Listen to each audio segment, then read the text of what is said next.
Hello everyone, I'm Tianyuan. Today we're going to talk about glutinous rice wine, including sweet glutinous rice wine and glutinous water wine with a certain alcohol content.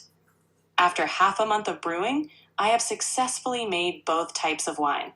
Now I'd like to share the entire process with you, along with key points to keep in mind. Prepare 1,000 grams of round glutinous rice. Soak for 6 to 12 hours, but avoid soaking for too long to prevent the growth of unwanted bacteria. It's best to sterilize all the tools for making glutinous rice wine, like the filtering bowl, storage bottle, and spoon. This helps prevent contamination and ensures smooth fermentation.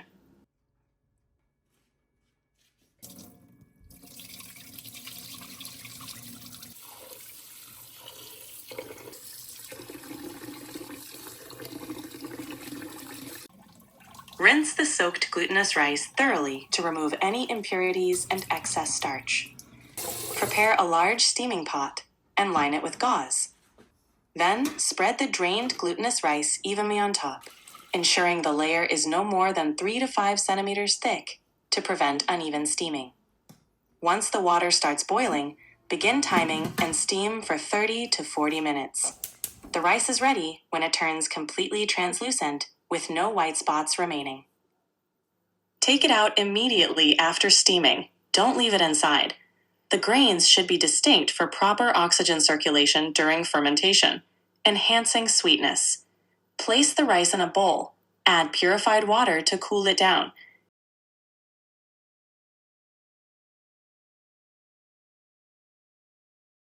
If it's still too warm, replace the water and repeat until fully cooled.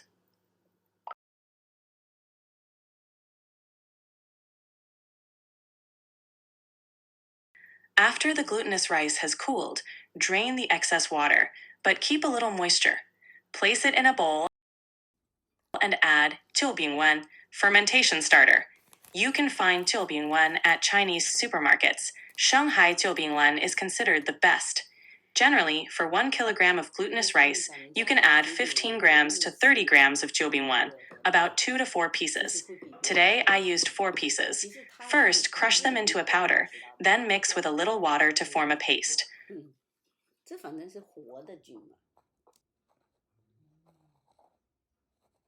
Pour this mixture over the glutinous rice and mix well, ensuring most of the rice comes into contact with the starter powder.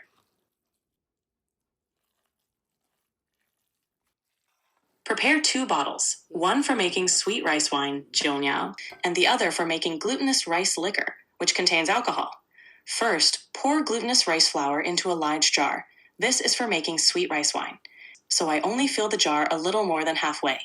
Keeping enough room at the top allows more oxygen to circulate inside, which helps develop the sweet flavor. Make a hole in the middle of the glutinous rice to check the fermentation. This jar doesn't need to be sealed. Just cover it lightly so oxygen can enter and create the sweet flavor. The other jar is used for making alcoholic glutinous rice wine, so it needs to be sealed to minimize oxygen exposure. This helps shorten the saccharification process and quickly transition into the alcohol fermentation stage. Now, let them sit for 3 days. The optimal temperature for brewing rice wine is between 18 degrees Celsius and 25 degrees Celsius. My room temperature is 22 degrees Celsius, which is perfect. Day 1. Neither of the 2 jars of glutinous rice released any liquid. Instead, they became slightly drier. This is a normal phenomenon.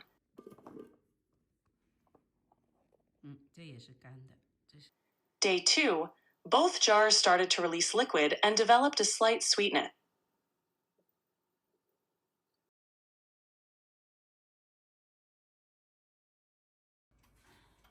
Day 3.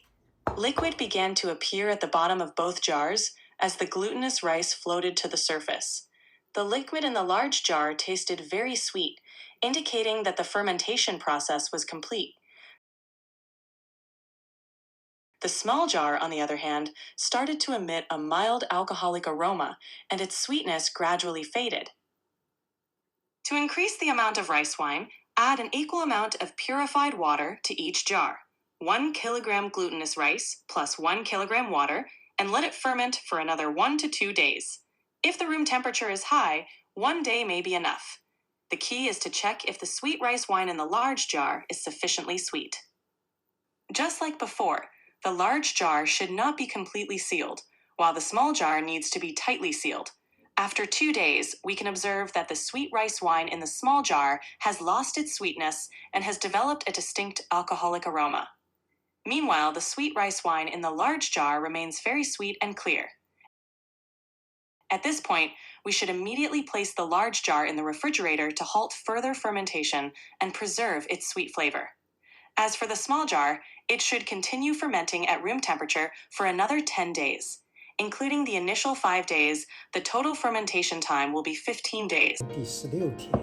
We have now completed the brewing process, so let's open it up and take a look.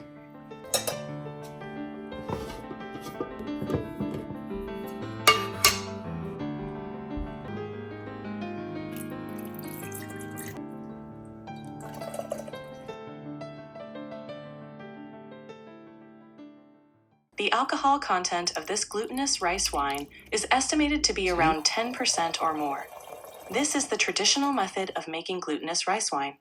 After extracting the wine, the lees need to be filtered out before bottling.